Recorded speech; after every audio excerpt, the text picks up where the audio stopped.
24. Kalunos-lunos ang sinapit ng isang SUV nang makasalpukan ng isang bus sa Tagkawayan, lalawigan ng Quezon. Yung 4 na sakay ng SUV patay. Si Lay Alvis naka-alerto 24. Parang papel na nalukot ang mamahaling SUV na ito matapos makasalpukan ang isang pampasaherong bus sa Quirino Highway sa Tagkawayan, Quezon. Natapyas naman ang bumper at basag ang unahang salamin ng Roro na bus. Nadatnan pa ng GMA News na magkadikit ang dalawang sasakyan. Patay ang 4 na sakay ng SUV. Dead on the spot ang driver na si Arnel Repol. Nasawiri ng mga pamangkin niya na sina Aryan at Harold Repol at isa nilang kasambahay. Sugatan naman ang 7 pasahero ng bus na agad isinugod sa ospital. Kwento ng isang residenteng malapit sa pinangyarihan ng aksidente. Yung pagbangon ko po ay nakinig ko lang na may lumagabong dito. Pagtingin ko dito ay nakabangga na yung kotse dito sa lugar na ito. Dahil halos na UP ang SUV, natagalan pa bago nakuha ang mga bangkay sa loob ng sasakyan.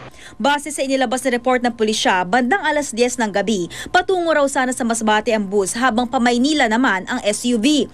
Tinangka raw umovertake ng SUV sa isa pang sasakyan kaya't napunta ito sa kabilang lane at nakasalubong ang bus. Nasa kustudiya na ng mga otoridad ang driver ng bus at kasalukuyan pang iniimbestigahan. Lay Alves, Nakatutok, 24 oras. May ilang mambabatas na pumirma sa waiver para mabuksan ang kanilang mga bank accounts. Hinamon nila si Pangulong Aquino na pumirma na rin, pero ayon sa palasyo, hindi pa ito ang tamang panahon. Nakatutok si Sandra Aguinaldo. Sinumiti ko sa Senado ang isang waiver pabor sa Ombudsman upang buksan kung kinakailangan ang anumang deposito ko, dollar man o anumang uri ng currency, kaugnay at kalakip ng aking salen. Hinihimok at hinahamon ko ang lahat ng aking kasamahan sa Senado, gayon din sa Kongreso, na gawin din ito.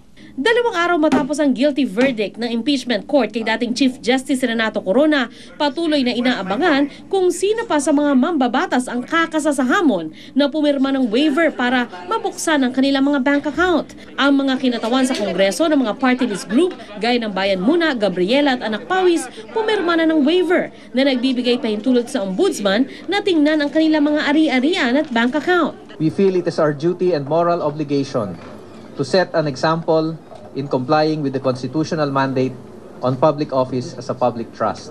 Kapansin-pansin na hindi pa pumipirma ng waiver si Pangulong Aquino at kanyang mga kabinete sa kabila ng malawakan na panawagan ng taong bayan para dito.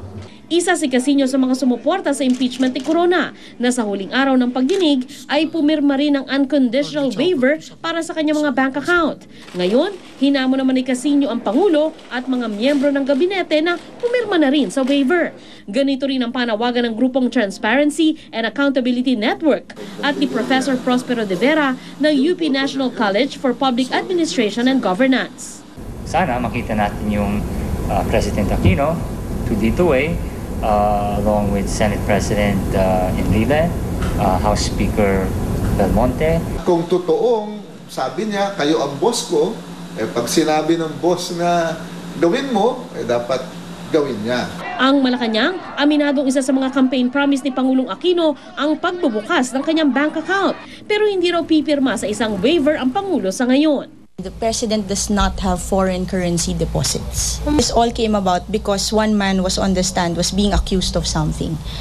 Do we put other people in that same situation even when they are not being accused of hiding anything? Ayon sa Office of the Ombudsman, tatanggapin nila ang pinirmahang waiver ng mga opisyal ng gobyerno pero sisilipin lamang nila ang bank accounts kung kinakailangan sakaling may investigasyon. Kaugnay nito, pumirma naman sa isang waiver si Minority Floor Leader Danilo Suarez na nagpapahintulot sa paglalabas ng kanyang Statement of Assets, Liabilities and Net Worth sa mga gustong makakuha ng kopya. Isinumite niya ito sa Office of the House Speaker. Buksan na natin para for public consumption and spirit of transparency, di buksan. Ayos din daw sa 2 miyembro ng prosecution team na mabusisi ang kanilang mga SALN pero hindi raw sila kakagat sa hamong pumirma ng waiver dahil papogi lamang umano ito. Sa SALN ko, I filled it up completely, honestly. At there, I authorized the Ombudsman to look into it. It's already with the Ombudsman, and so what do you need it for? In fact, I think it was all theatrics. Sabi naman ng Transparency and Accountability Network, hindi sapat na SALN lamang ang ipakita ng mga mambabatas. Sandra Aguinaldo, Nakatutok, 24 Oras.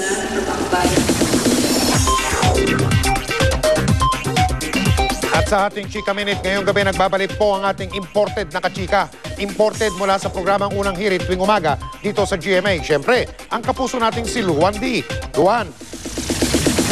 Salamat, Mike. Pasok po si Jackie Rice sa top 10 ng survey ng Philippines Sexiest ng isang magazine. At si Jackie, determinadong tanghaling numero 1. Makichika kay Lars Santiago.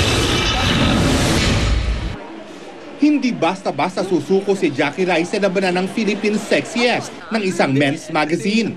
Kasama ang aktres sa top 10 ng survey at ngayon ay nananawagan siya sa kanyang mga tagahanga na iboto siya.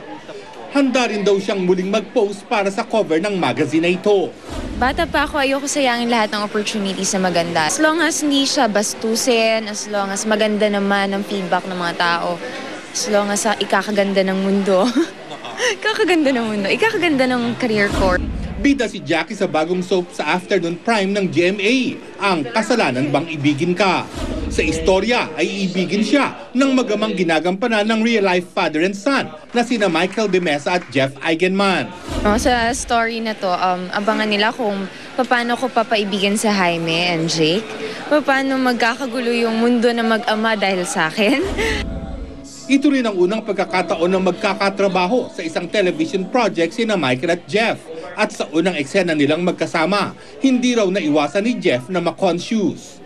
All day daw, relax ako, sobrang cool. And then pagdating ng eksena na yun, parang naging bata daw ako, hindi ko alam ginagawa ko. I just encourage him naman eh. Jeff naman, he knows what he's doing, he knows his craft.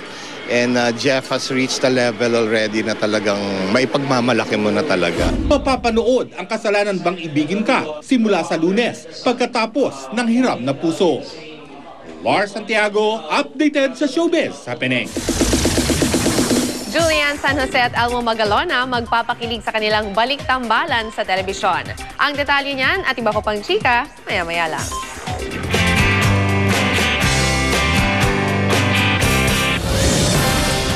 Problema pa rin ang kakulangan sa silid-aralan sa ilang pampublikong paaralan. Para masolusyonan, 3 ang shift ng klase sa ilang eskwelahan. Sa iba naman, pinagkakasya ang hanggang 70 mag-aaral sa isang silid. Nakatutok si Cesar Apolinario. Aabot sa 6,000 ang mga estudyanteng nag-enroll ngayong taon sa San Diego Elementary School sa Batasan Hills, Quezon City. Sa dami, kulang ang classroom at maliit ang compound. Kaya kabilang pa rin ito sa 9 na eskwelahang nailista ng DepEd na may 3 shift ng klase. May 30 lang ang classroom dito. Kaya ang 15 nilagyan ng dibisyon para mapaghatian ng 2 klase o mahigit 100 estudyante. Ang kinder bukod sa kulang sa classroom, kapos din sa guro. Kaya 3 shifting pa rin. Alas 6 umaga pa lang, may klase na ang mga preschooler na karaniwang 5 hanggang 6 na taong gulang lang. Ang schedule po ng kinder ay from 6 to 9, then 9 to 12 at 12 to 3.